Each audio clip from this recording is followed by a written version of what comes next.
semuanya. Kami dari kelompok 21 Kampus Indralaya akan mempresentasikan mengenai gases into liquid gas dispersion. Sebelumnya kami akan memperkenalkan diri kami terlebih dahulu. Perkenalkan, saya Malika Hayaratarisa dengan ujung NIM 073.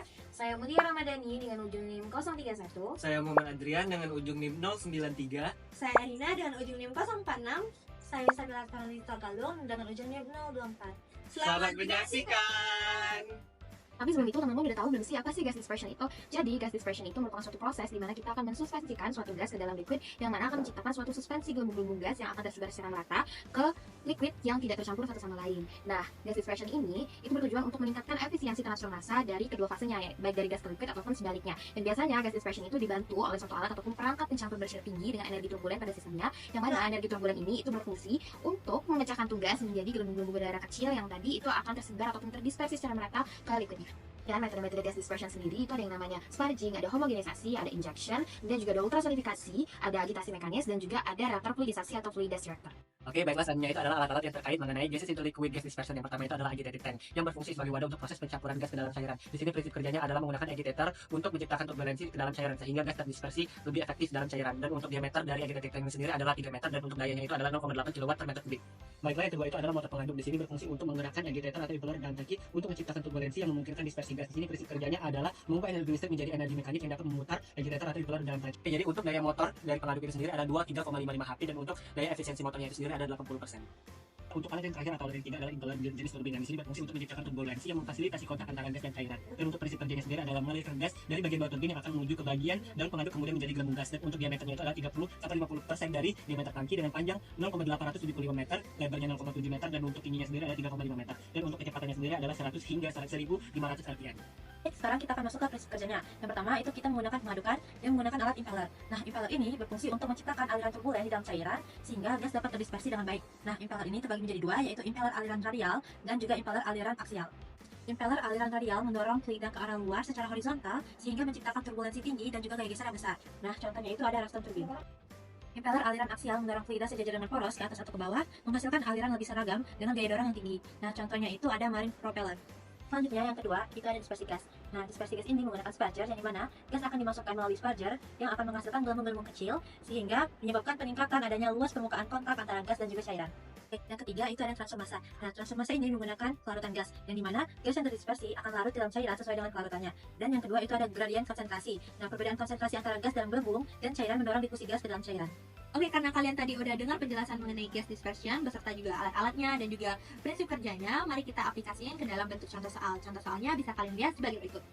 Hal berikut dapat kita ketahui bahwa tank diameternya itu 3 meter, power levelnya 0,8 kW per meter kubik, juga kedalaman liquidnya itu sama dengan tank diameter yaitu 3 meter. Nah, untuk pertanyaannya, yang pertama itu berapa power yang diperlukan pada impeller, kemudian berapa kecepatan pada impellernya, kemudian berapa kecepatan impeller pada saat diameter tangki 0,3 meter. Kita bahas satu-satu ya. Untuk pertanyaan pertama, berapa power yang diperlukan pada impeller? Mari kita hitung volume of liquidnya dulu, di mana rumusnya itu P dikali di jari-jari dikuadratkan dikalikan dengan kedalaman liquid, di mana P-nya itu 3,14 dikalikan jari-jarinya itu 1,5 dikuadratkan dikali dengan kedalaman liquidnya itu sebesar 3 meter. Dapat dihasilkan itu 21,19 meter kubik. Nah, selanjutnya kita bakal menghitung powernya, di mana 0,8 kW per meter kubik dikali 21,19 meter kubik, di mana hasilnya itu 16,95 kW. Ya, untuk pertanyaan kedua, berapa kecepatan pada impeller? Karena tadi alirannya itu berada dalam kondisi aliran turbulen, maka power numbernya itu sebesar 0,7.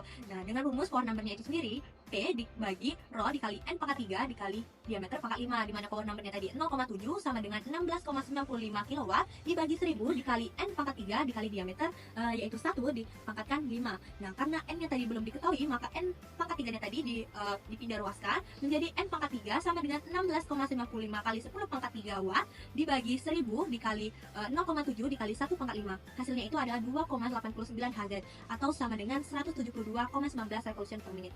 Oke, untuk pertanyaan terakhir, berapa kecepatan impeller pada diameter tangki 0,3 meter? Yang pertama-tama kita hitung dulu dengan rumus P sama dengan K dikali N pangkat 3 dikali D pangkat 5. P-nya itu 16,95 dikali 10 pangkat 3 watt sama dengan K yang belum diketahui dikali 2,89 pangkat 3 dan juga dikalikan diameter yaitu 1 di pangkat 5. K-nya itu pindah luas, K sama dengan 702,22. Kemudian kita akan mencari volume of liquidnya, yaitu sama rumusnya seperti pertanyaan pertama, yaitu P dikali jari pangkat 2 dikalikan dengan kedalaman liquid, di mana P-nya itu 3,14 dikali 1,5 meter dikuadratkan. Kemudian untuk kedalaman liquidnya itu pada saat kondisi 0,3 meter, yang hasilnya itu 0,021 meter kubik. Oke, selanjutnya kita akan memasukkan lagi ke rumus awal, yaitu P dikali K dikali N pangkat 3 dikali diameter di pangkat yang 5. P sama dengan 0,021 dikali 0,8 dikali 10 pangkat 3. P sama dengan 16,8 watt. Oke, selanjutnya kita akan masukin angkanya tadi ke dalam rumus awal, yaitu P sama dengan K kali N pangkat 3 dikali diameter pangkat 5. P-nya itu 16,8 watt sama dengan K-nya itu tadi 702,22 dikalikan N di pangkat 3, kemudian diameternya 0,1 pangkat 5. N-nya dipindah luaskan, maka N pangkat 3 sama dengan 16,8 watt dibagi 702,22 dikalikan 0,1 pangkat 5. Hasilnya 13,37 Hz sama dengan 802,2 revolusi per menit. Baiklah, untuk contoh soal perhitungan yang kedua dapat dilihat pada gambar di samping, yang mana diketahui diameter impelernya yaitu sebesar 2 feet, diameter tangkinya yaitu sebesar 5 feet, lalu kecepatan putarnya yaitu 1,5 putaran per second, lalu percepatan gravitasinya itu sebesar 32,17 feet per second kuadrat, lalu nilai viskositasnya yaitu 12 Cp atau 8,06 dikali 10 pangkat 3 lb per feet second, lalu nilai densitasnya itu 93,5 lb per feet pangkat 3. Nah, yang ditanya tadi nilai P-nya atau dayanya. Langkah pertama kita menentukan bilangan Reynolds number terlebih dahulu, yang mana untuk rumus Reynolds number sendiri yaitu dA kuadrat dikali N dikali rho per viskositas.